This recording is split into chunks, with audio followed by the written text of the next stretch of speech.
Oh, scared me this morning. All right, we're in 2 Timothy chapter 1. 2 Timothy chapter 1. We did the first 3 verses last week.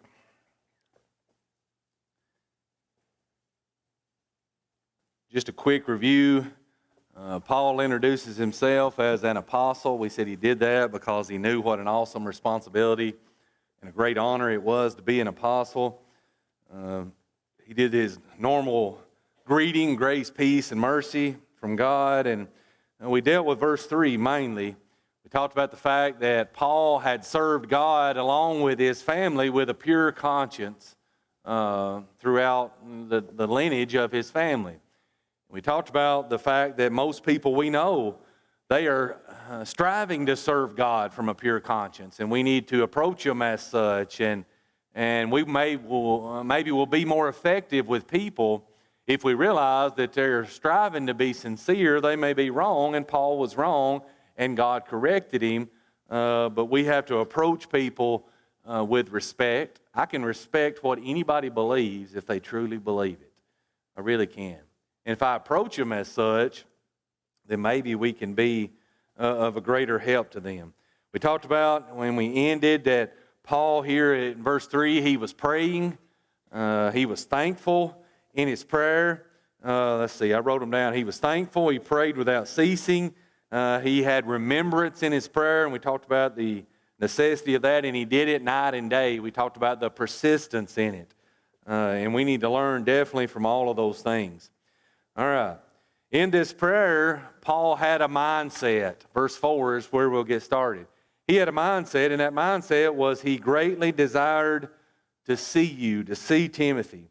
He was being mindful of your tears, that I may be filled with joy when I call to remembrance the genuine faith that is in you, which dwelt first in your grandmother Lois and your mother Eunice, and I am persuaded is also in you. He tells Timothy, he says, Timothy, I greatly desire to see you. I want to ask you something. Do you greatly desire to see each other? Again, go back to what I said this morning. In our lesson, we are going to spend eternity together. That's where we're headed, right? We want to be together. Can you honestly say that? Do you look forward to being here on Sunday because you greatly desire to see each other? You look forward to being here on tonight because you just want to be with each other. Wednesday night, you just want to be with each other. I don't know about you, but there's nowhere else I'd rather be than to be with other Christian people. I mean, that's my favorite thing. We said our contentment. We talked about that several weeks ago. Our contentment is found in relationships, and everybody will agree with that. You are content when you have good relationships. I want to tell you, if you can't find good relationships with people that you go to church with, there's something wrong. Something wrong somewhere. And Paul had that type of relationship. He greatly desired to see him. You see, we need to learn to love each other more. We need to learn that if we're going to spend eternity together, and when we get to heaven, families will be no more. You think, I don't like that idea. Well, Matthew 22, Jesus was asked a question about, a woman that was married and the husband died and she married his brother and so on and so on and so on. And well, in the resurrection, whose wife is she going to be? What did he say? There's not marriage in heaven. You won't have your spouse in heaven. They may be in heaven, but they won't be your spouse. Your parents won't be your parents. Your siblings won't be your siblings. At least it stands to reason, right? These earthly relationships won't be in heaven.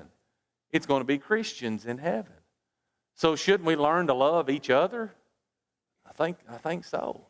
And I think that's kind of what Paul's trying to get us to see here. We need to be Christians that love other Christians.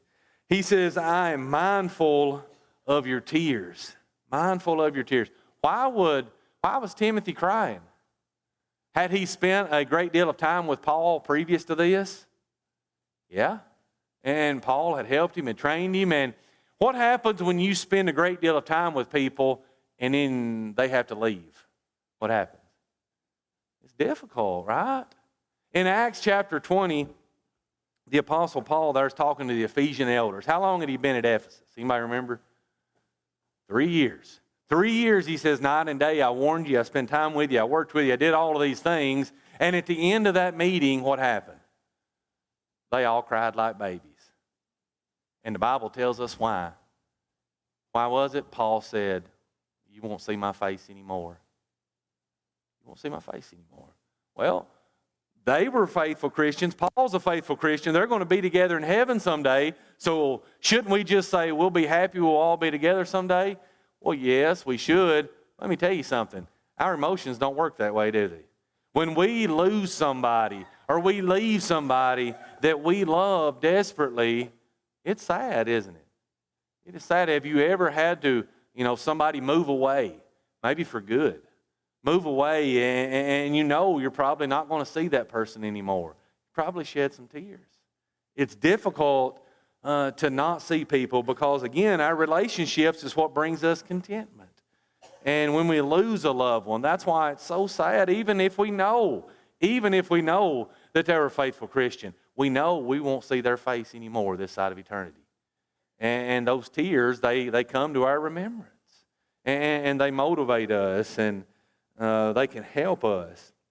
Paul says he's mindful of his tears, and he says he wants to see him so he can be filled with joy. Let me ask you something. How was Paul's life right now? You might remember we said 2 Timothy was written during his second imprisonment, and his second imprisonment was very, very hard, very difficult. So his life is very difficult. Can you find joy when your life is very difficult? You can, but it takes a special something within you, doesn't it? Sometimes what happens when our life gets difficult? Somebody be honest with me. You get what? You get depressed. You get bitter. You get hateful, grumpy. And when you get all of those things, do people want to be around you? No. How many of you enjoy being around somebody that's bitter, hateful, and depressed? That's not the first people we want to run and see every day, right? And you see, and Paul, could he have been those things? Yeah. Here I am in prison again, and I've not done anything wrong. I've tried to do what was right, but you see, Paul is still full of joy. You realize Paul writes about being joyful 21 times in his epistles. Now, of everybody that we read about in the New Testament, who endured more suffering than Paul? Can you think of someone? No. Can't think of anyone.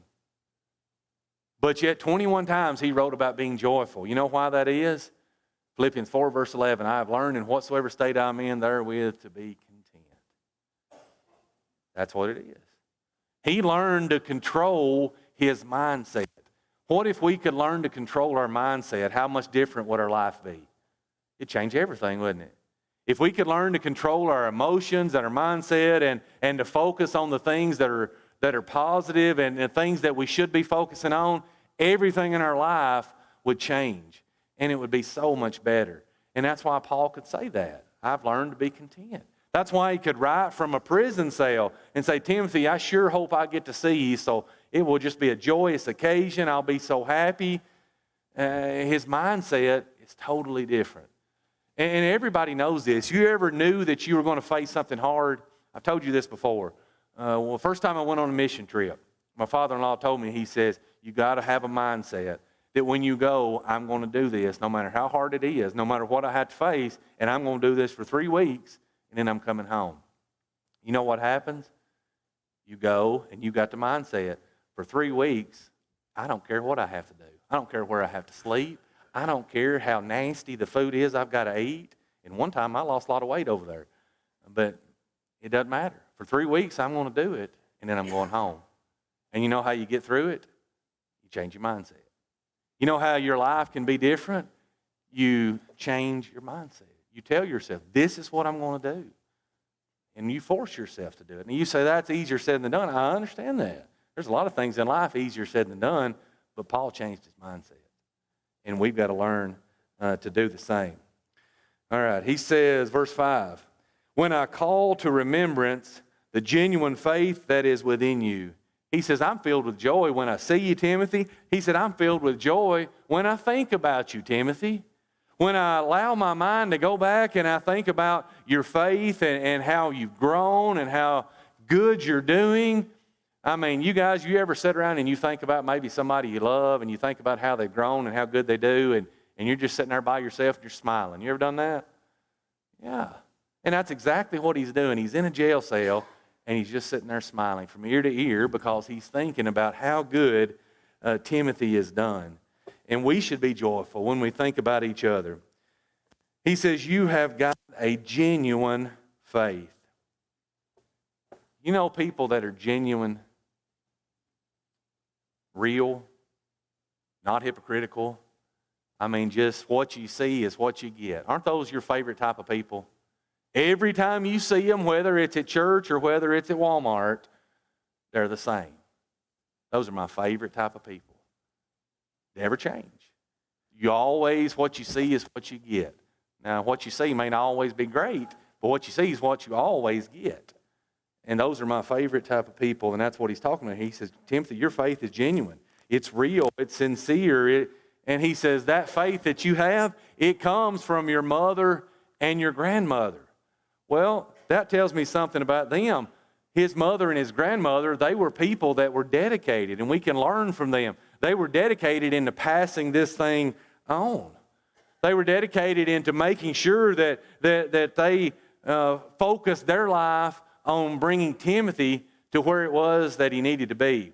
In Deuteronomy chapter 4, Moses reminds the children of Israel, he says, you're going into this land. You're going to be surrounded by all of these things, and you're going to have to be careful. You're going to have to remember everything that I've told you to do, that God has passed on through me for you to do. And he says, you've got to teach this to your sons and your sons' sons. Isn't that what Timothy's mother and grandmother did? They passed it from their children to their grandchildren. You see, sometimes as parents, I'm not a grandpa yet, but I'd say it won't be long. But I hope I can pass along the same things I pass to my children to my grandchildren. So our job doesn't end just because our children get out of our house. The Bible tells us you continue to pass this thing on. Christianity needs to be a multi-generational thing. It needs to be something that we focus on and we make spiritual success of our children and grandchildren trump everything else. Now think about it a second. Paul is joyous because of the genuine faith that's in Timothy, right? What brings us joy when it comes to our children and our grandchildren? Now let's be honest for a little while. Sometimes it brings us joy when our children and grandchildren do good at sports, right? I mean, nothing wrong with that. I'm just saying let's just be real for a minute. Sometimes that brings us great joy, right? Sometimes we want to talk to everybody about it. We want to put it on Facebook or whatever it is you want to do. And sometimes it brings us great joy when our children, you know, they get a college education. Anything wrong with that? Oh, absolutely not. That's good and that's a happy time and everything. All that's great. It brings us great joy when they land a good job. I mean, they've got a good job and they're making good money. It brings us great joy when they get a nice house and we can go on and on. You see where I'm going with this. That brings us great joy and we're so proud of them and we want to talk about them. But what should bring us more joy than anything else? You guys know the answer, right? The most joy we should get from our children and our grandchildren is that they be faithful Christians. And be able to say the exact same thing that Paul said about Timothy. Timothy, I am joyous because I remember that you've got a genuine faith. And that genuine faith was passed down from your mother and your grandmother. He says, I know you've got a genuine faith. And we've got to learn that lesson. That should be the most important thing. Nothing wrong with all of those other things I talked about. That is great and good. But let me tell you something. If your child is a faithful Christian, that should trump everything else. Because that's all that really matters. You know, success in the business world, success in sports, and how big your house, none of that's going to get you into heaven. And nobody's going to remember any of that in a little while anyways. And so we've got to understand what is the most important. Verse 6, he says, therefore I remind you to stir up the gift of God which is in you through the laying on of my hands. Timothy, you've got a genuine faith. And that faith was passed down. That's why he says, therefore. He says, let's think back to that. You've got this genuine faith. He says, I want to remind you, Timothy, of something. I want to remind you to do something. If Paul is reminding him, that puts a responsibility solely on his shoulders. Solely on his shoulders. If you are a parent and a grandparent, your job is to instruct, to instill, to remind. But whose responsibility does it fall upon to carry it through? It's not yours, is it? I said your greatest joy is that you want to raise your children to be Christians and you want them to be, real, genuine, sincere Christians. But and sometimes people, they harp on that, and then sometimes there's members of the church and they're like, yeah, but my child, they didn't do that, and they feel all guilty. Well, it could be because you didn't do something right, but a lot of times it's because you did try to do what's right, and they didn't heed the warning. They didn't heed the warning. Again, you go back, there was several at CYC. Jeff can remember all those skits, and they had several there, and it was about listening, and all of these different scenarios took place, and the guys were waving a red flag, and they'd say, I'm just warning you. I'm just warning you. But again, to heed the warning, that falls on whoever you're warning. It wasn't Paul's responsibility for Timothy to do what was right. It's Timothy's. And that's why Paul says, therefore I remind you. I'm reminding you of this again, Timothy, but you've got to decide to do it. Our children have to decide to do what is right. We can't make them. And you guys know that. Can't make them. You can make them when they're coming up, but when they leave your house, what control do you have over them? You don't have any. And you can harp and you can gripe and you can complain, but what does that do? Go back to the lesson this morning. Sometimes you need to know when to be quiet. Because you say it every time you see them, what happens? They don't want to hear it, and they're going to go further away. It's got to come back to their responsibility. He says, I want to remind you to stir up the gift of God which is in you through the laying on of my hand. Before we get to the stir up, I'll focus on the gift of God. If Paul is telling Timothy, you've got to stir up the gift of God, this gift that we're talking about here is miraculous. This gift was given through the laying on of Paul's hands. We know from Acts chapter 8, the passing along of spiritual gifts had to be done with the hands of the apostles. And that passed on with the apostles. When they're gone, no more conveying these spiritual gifts. So this gift was miraculous. Here's what I want you to understand that a lot of people, they misunderstand today. This gift was under Timothy's control. It was under Timothy's control. He says, Timothy, I'm reminding you to stir up this gift. So therefore, this gift did not control him. He controlled the gift. He could use it. He could not use it. He could do whatever he wanted with it. It was under his control. Now, do people today believe that? There's a lot of people today believe they've got the Holy Spirit working within them and it's doing all of these things in tongues. But a lot of times, what do they believe? That this thing just overtakes them, right? And you're doing all of these things, and that's not what this teaches. This teaches that Timothy possessed the gift of God, and this gift was under his control as to what he did with it. Whether he used it, whether he didn't, he had to control. He could just let it lie dormant, or he could use it for God's glory. We need to learn that. That's an important thing. He says, I want you to stir it up. I want you to stir it up. Well, do you think Paul is telling Timothy that he's being lazy? No, I don't think that at all. I think Timothy he just bragged on him. He says, man, you've got a genuine faith. You're the real deal. He says, and I'm going to remind you to stir this thing up. He's not saying, Timothy, you're being lazy and apathetic and you're not using the gifts that God give you. He's saying, Timothy, I want you to make full use of it. I want you to continue to do this thing. Don't ever let anything stand in your way. And we're going to see that more in a moment from doing what God would have you to do. But let's look at it for us. Does God give us gifts? Yeah. Not the same way, but every person in this assembly has got gifts. Does God want us to stir those up? Yeah. What happens if we don't stir things up? We lose it, right? What happens if you you've got an old pond on your farm and there's never any fresh water running into it. What happens to that old pond? It gets pretty nasty, doesn't it? Stagnant. There's never any movement, and it just gets stagnant. And it's not any good for anything. And isn't that the same way our Christianity is? The things that God has given us, if there's not any movement, if there's not anything within it, and we're not using it and making full use, and we're being lazy and apathetic and all of that, then, well, we're in trouble. We're in trouble. Well, how do we keep those things stirred up? Timothy was keeping it stirred up because he had somebody spurring him along. What if we did that better? What if we would recognize what each other can do better? You take the people that are around you, the people that are in your group, and everybody, listen, I'm not saying we've got cliques, and I'm not saying that cliques are right, but to be honest, we've all got people that we talk to more than others, right? People that we know better than others. What if you take those people and you constantly nudge them along to do the things that you know that they can do? You think they will be more active?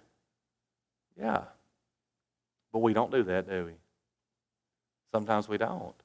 Sometimes we're so afraid that we're going to offend them and make somebody mad that we just kind of let it go, and that's not good.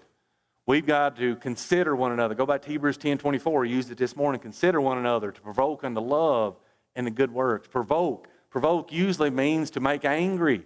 But in this case, it means you're just trying to motivate people to action. You consider one another. You think about one another, and you motivate them unto action. You've got to encourage each other. Let's try to get one more verse. Verse 7. He says, "For God has not given us a spirit of fear, but of power and of love and of a sound mind." 4, first word. Take back to verse 6. Timothy, I'm reminding you to stir up the gift of God. God has given you something that you can use for Him. So He's got that on His mind. He says, "For God has not given us the spirit of fear, but of power." Timothy, you've got this gift. You can do amazing things. He says you need to think about that. You need to think about that God has given you the ability to do things for Him.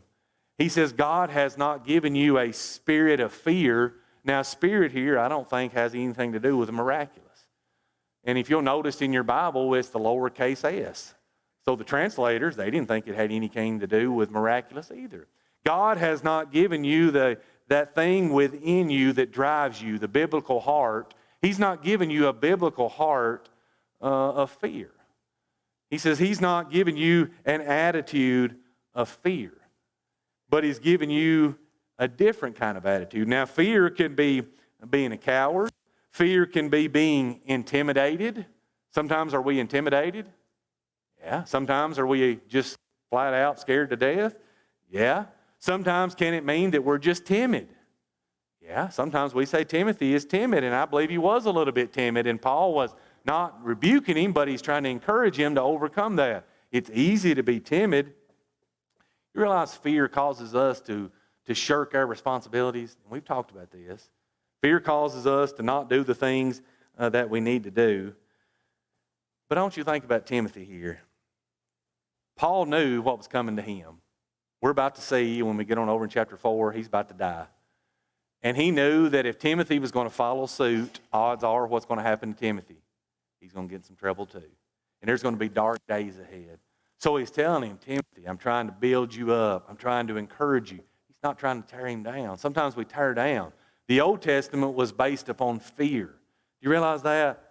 The New Testament was based upon love.